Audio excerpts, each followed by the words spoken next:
Dikenal sad boy, terungkap Fajar sad boy seorang hafiz Quran dan taat agama. Meski dikenal publik dengan image sedih karena putus cinta, Fajar sad boy rupanya menyimpan fakta lain yang tak biasa. Fajar sad boy disebut sebagai pemuda yang taat agama.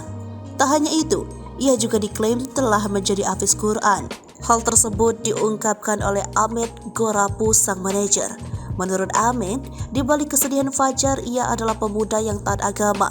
Meski demikian, Ahmed menilai Fajar bisa menghadapi hinaan itu dengan ikhlas. Fakta lain terungkap tak kala Fajar hadir di YouTube dari Cagur.